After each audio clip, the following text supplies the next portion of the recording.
Okay, let's dive into something so many of us have dealt with: insomnia. We're going to explore that frustrating, exhausting experience, but we're going to look at it through a completely different lens, one that might just make sense of why you're staring at the ceiling at 3 a.m. Does this sound familiar to you? You've had a long, draining day. You're physically wiped out, mentally spent. You climb into bed and nothing. You just lie there, wide awake. It is one of the most maddening feelings, isn't it? You know that feeling? People call it being wired but tired. Your body is just screaming for sleep, but your brain feels like it just mainlined a double espresso. Now, here's the thing. That feeling isn't just some random fluke. It's actually a huge clue that points to a much deeper issue with your body's internal wiring. And that brings us to what we can call the Insomnia Paradox. See, we usually think of insomnia as a failure to sleep. But what if it's not a failure at all? What if your body is actually succeeding at something else? Like, what if it's trying to keep you safe? So let's just flip the script for a minute. Instead of trying to wrestle your body into sleep, let's get curious. Let's start asking a totally different question. Why does my body feel like it needs to be on high alert right now?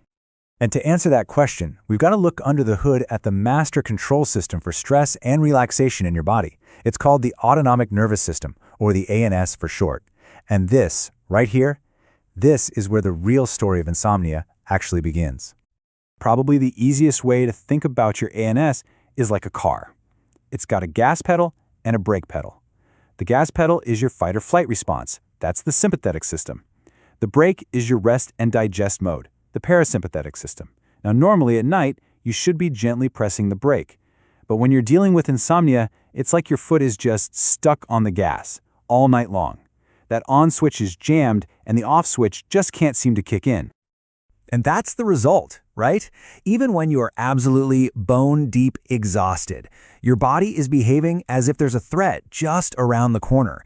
It's on high alert, constantly scanning, which makes that deep, restorative sleep feel completely out of reach. Okay, so what in the world is keeping that gas pedal floored all night?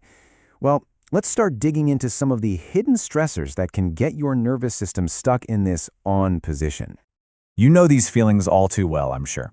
That racing mind you just can't shut off, maybe a pounding heart, that restless, can't get comfortable feeling in your legs. This is the direct result of stress hormones like cortisol and adrenaline flooding your system at the exact time they should be at their lowest. Your body is, quite literally, in a state of alarm.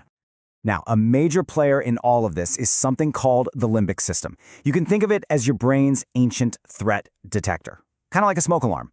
After long periods of stress, that smoke alarm can become way too sensitive. It starts going off even when there's no fire. And when it stays overactive at night, it actively blocks the release of melatonin, your main sleep hormone. All right, now for a connection that might sound a little out of left field, but stick with me because it's huge: your gut. There is a super powerful two-way highway of information running between your gut and your brain, and it has a massive influence on your ability to sleep. Get this, around 70%, that's 70, of your body's serotonin is actually made in your gut. And why does that matter? Because your brain needs serotonin to make the sleep hormone melatonin. So if your gut health is off, your brain's sleep chemistry is immediately in trouble. So just think about that for a second. If you've got inflammation going on in your gut, it can throw that whole production line out of whack. And on top of that, some gut issues can create high levels of histamine, which is a powerful wake-up chemical in the brain. So yeah, a problem in your gut can literally feel like you chugged an espresso right before hitting the pillow. And believe it or not, the signals don't stop there. There are other physical things going on. Ever notice how you kind of hold your breath when you're stressed? That shallow breathing? That alone can trigger a threat response. Or that tension you hold in your neck and jaw. Well, that sends constant low-level danger alerts straight to your brain. Even something like poor circulation can confuse the fatigue signals your brain is supposed to be getting. Okay, so you see what's happening here? You've got all these different things: your hormones, your brain chemistry, your gut, even the way you breathe, and they're all sending the exact same message to your nervous system. So what is that common thread? What's the one story that all of these signals are telling your brain night after night after night? And this is it. This is the whole key. Insomnia isn't really a sleep problem at all. It's a safety problem.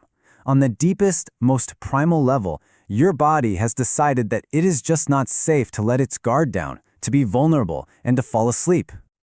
So that whole wired but tired thing we talked about at the beginning, it's not your body failing you. Far from it. It's actually your body trying to protect you. It's keeping you vigilant because it truly believes there's a threat somewhere.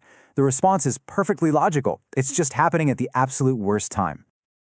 All right, so if the problem is a perceived lack of safety, then the solution isn't fighting, it's creating safety. So let's talk about how sleep actually returns. You can see here, the path back to rest isn't about battling your body into submission. It's about working with it. It means doing things to actively calm down that oversensitive smoke alarm in your brain. It means supporting your gut, balancing inflammation, improving circulation. It's about stacking all these little signals of safety to gently retrain your body and convince it that it's finally actually okay to let go. And this quote really just sums it all up perfectly.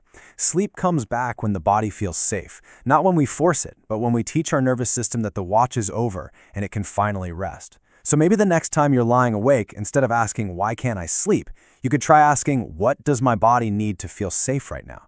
That small shift could change everything.